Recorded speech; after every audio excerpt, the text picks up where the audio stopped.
Bienvenidos a leer toda la Biblia. Febrero 3, Éxodo capítulo 17, verso 8 al capítulo 19, verso 15. Mientras el pueblo de Israel aún se encontraba en Refidim, los guerreros de Amalec lo atacaron. Así que Moisés le ordenó a Josué: escoge a algunos hombres para salir a pelear contra el ejército de Amalec. Mañana yo estaré en la cima de la colina sosteniendo la vara de Dios en mi mano.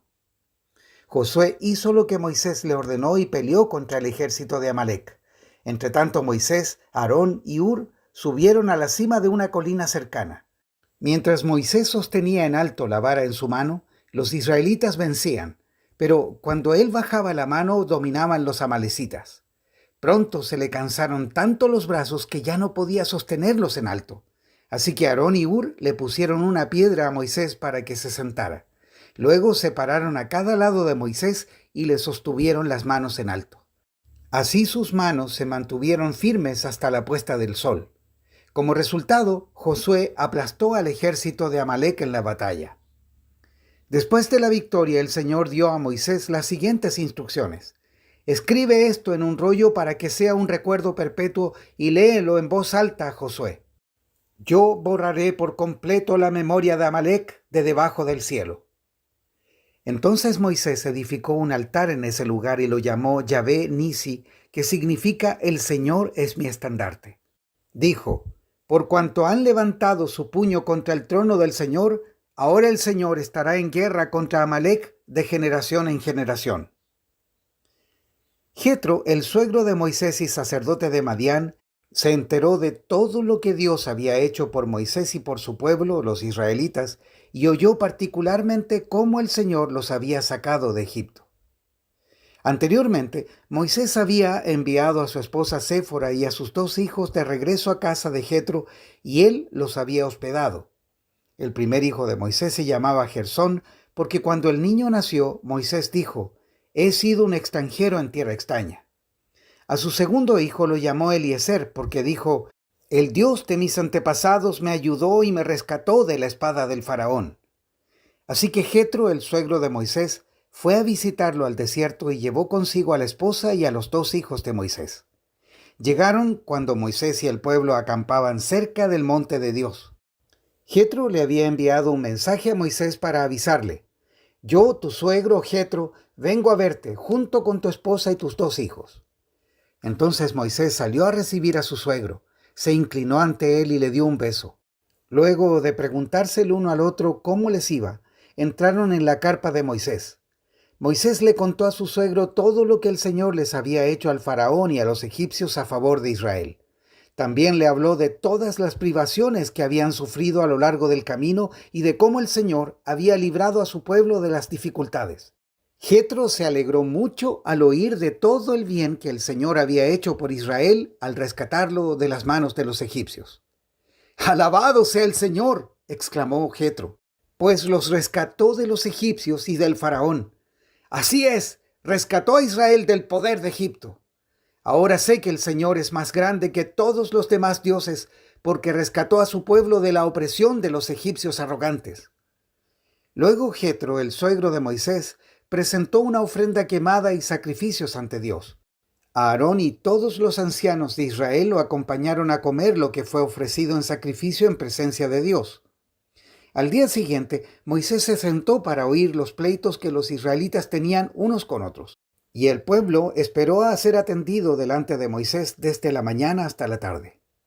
Cuando el suegro de Moisés vio todo lo que él hacía por el pueblo, le preguntó: ¿qué logras en realidad sentado aquí? ¿Por qué te esfuerzas en hacer todo el trabajo tú solo, mientras que el pueblo está de pie a tu alrededor desde la mañana hasta la tarde? Moisés contestó: porque el pueblo acude a mí en busca de resoluciones de parte de Dios. Cuando les surge un desacuerdo, ellos acuden a mí, y yo soy quien resuelve los casos entre los que están en conflicto. Mantengo al pueblo informado de los decretos de Dios y les transmito sus instrucciones. «No está bien lo que haces», exclamó el suegro de Moisés. «Así acabarás agotado y también se agotará el pueblo. Esta tarea es una carga demasiado pesada para una sola persona. Ahora escúchame y déjame darte un consejo y que Dios esté contigo.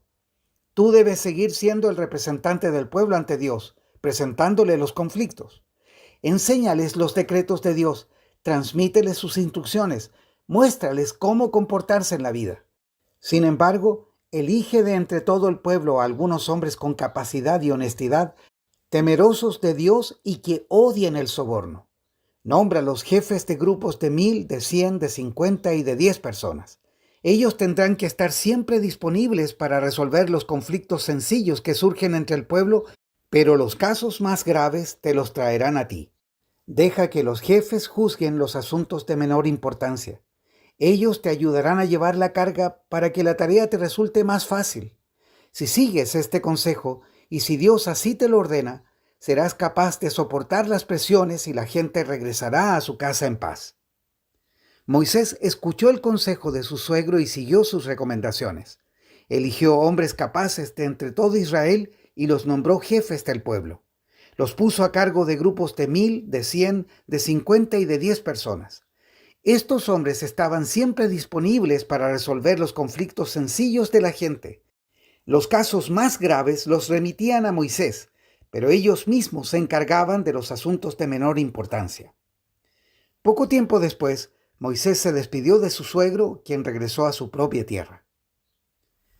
Exactamente 2 meses después de haber salido de Egipto, los israelitas llegaron al desierto de Sinaí. Después de levantar campamento en Refidim, llegaron al desierto de Sinaí y acamparon al pie del monte Sinaí. Entonces Moisés subió al monte para presentarse delante de Dios. El Señor lo llamó desde el monte y le dijo: «Comunica estas instrucciones a la familia de Jacob. Anúncialas a los descendientes de Israel. Ustedes vieron lo que hice con los egipcios. Saben cómo los llevé a ustedes sobre alas de águila y los traje hacia mí.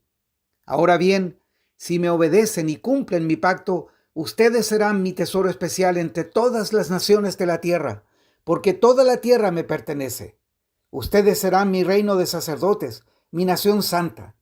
Este es el mensaje que debes transmitir a los hijos de Israel».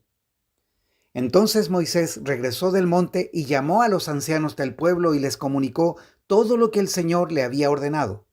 Y todo el pueblo respondió a una voz: «Haremos todo lo que el Señor ha ordenado». Entonces Moisés llevó al Señor la respuesta del pueblo.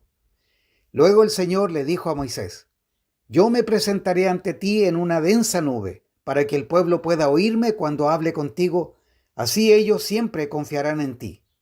Moisés le dijo al Señor lo que el pueblo había dicho. Después el Señor le dijo a Moisés: «Desciende y prepara al pueblo para mi llegada. Conságralos hoy y mañana, y haz que laven sus ropas. Asegúrate de que estén preparados para el tercer día, porque ese día el Señor descenderá sobre el monte Sinaí a la vista de todo el pueblo. Marca un límite alrededor del monte y dile al pueblo esta advertencia: tengan cuidado. No suban al monte ni siquiera toquen los límites. Cualquiera que toque el monte será ejecutado. Ninguna mano puede tocar a la persona o al animal que traspase el límite, sino que esa persona morirá apedreada o atravesada con flechas. Ellos tendrán que morir. Sin embargo, cuando se oiga un toque prolongado del cuerno de carnero, entonces el pueblo podrá subir al monte». Así que Moisés descendió a donde estaba el pueblo, consagró a la gente para la adoración y ellos lavaron sus ropas. Les dijo: «Prepárense para el tercer día y, hasta entonces, absténganse de tener relaciones sexuales». Mateo capítulo 22, verso 34 al capítulo 23, verso 12. En cuanto los fariseos oyeron que Jesús había silenciado a los saduceos con esa respuesta, se juntaron para interrogarlo nuevamente. Uno de ellos, experto en la ley religiosa, intentó tenderle una trampa con la siguiente pregunta: «Maestro, ¿cuál es el mandamiento más importante en la ley de Moisés?». Jesús contestó: «Amarás al Señor tu Dios con todo tu corazón, con toda tu alma y con toda tu mente. Este es el primer mandamiento y el más importante. Hay un segundo mandamiento que es igualmente importante: amarás a tu prójimo como a ti mismo. Toda la ley y las exigencias de los profetas se basan en estos 2 mandamientos».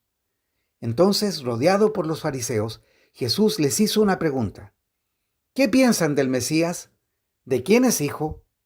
Ellos contestaron: «Es hijo de David». Jesús les respondió: «Entonces, ¿Por qué David, mientras hablaba bajo la inspiración del Espíritu, llama al Mesías mi Señor? Pues David dijo: el Señor le dijo a mi Señor: siéntate en el lugar de honor a mi derecha hasta que humille a tus enemigos y los ponga por debajo de tus pies. Si David llamó al Mesías mi Señor, ¿cómo es posible que el Mesías sea su hijo? Nadie pudo responderle y a partir de entonces ninguno se atrevió a hacerle más preguntas. Entonces Jesús les dijo a las multitudes y a sus discípulos: los maestros de la ley religiosa y los fariseos son los intérpretes oficiales de la ley de Moisés. Por lo tanto, practiquen y obedezcan todo lo que les digan, pero no sigan su ejemplo, pues ellos no hacen lo que enseñan. Aplastan a la gente bajo el peso de exigencias religiosas insoportables y jamás mueven un dedo para aligerar la carga. Todo lo que hacen es para aparentar. En los brazos se ponen anchas cajas de oración con versículos de la Escritura y usan túnicas con flecos muy largos. Y les encanta sentarse a la mesa principal en los banquetes y ocupar los asientos de honor en las sinagogas. Les encanta recibir saludos respetuosos cuando caminan por las plazas y que los llamen rabí. Pero ustedes no permitan que nadie los llame rabí, porque tienen un solo maestro y todos ustedes son hermanos por igual. Además, aquí en la tierra no se dirijan a nadie llamándolo Padre, porque solo Dios que está en el cielo es su Padre espiritual. Y no permitan que nadie los llame Maestro, porque ustedes tienen un solo Maestro, el Mesías. El más importante entre ustedes debe ser el sirviente de los demás, pero aquellos que se exaltan a sí mismos serán humillados y los que se humillan a sí mismos serán exaltados. Salmos 27, versos 7 al 14. Escúchame cuando oro, oh Señor. Ten misericordia de mí y respóndeme. Mi corazón te ha oído decir: ven y conversa conmigo. Y mi corazón responde: aquí vengo, Señor. No me des la espalda, no rechaces a tu siervo con enojo. Tú siempre has sido mi ayudador. No me dejes ahora, no me abandones. Oh Dios de mi salvación. Aunque mi padre y mi madre me abandonen, el Señor me mantendrá cerca. Enséñame cómo vivir, oh Señor. Guíame por el camino correcto, porque mis enemigos me esperan. No permitas que caiga en sus manos, pues me acusan de cosas que nunca hice. Cada vez que respiran, me amenazan con violencia. Sin embargo, yo confío en que veré la bondad del Señor mientras estoy aquí, en la tierra de los vivientes. Espera con paciencia al Señor. Sé valiente y esforzado. Sí, espera al Señor con paciencia. Proverbios capítulo 6, versos 27 al 35. ¿Acaso puede un hombre echarse fuego sobre las piernas sin quemarse la ropa? ¿Podrá caminar sobre carbones encendidos sin ampollarse los pies? Así le sucederá al hombre que duerme con la esposa de otro hombre. El que la abrace no quedará sin castigo. Tal vez haya excusas para un ladrón que roba porque se muere de hambre, pero si lo atrapan, deberá pagar 7 veces la cantidad que robó, aunque tenga que vender todo lo que hay en su casa. Pero el hombre que comete adulterio es un necio total, porque se destruye a sí mismo. Será herido y deshonrado, su vergüenza no se borrará jamás, pues el marido celoso de la mujer se enfurecerá y no tendrá misericordia cuando se cobre venganza. No aceptará ninguna clase de compensación ni habrá suma de dinero que lo satisfaga. Hasta aquí la lectura de hoy.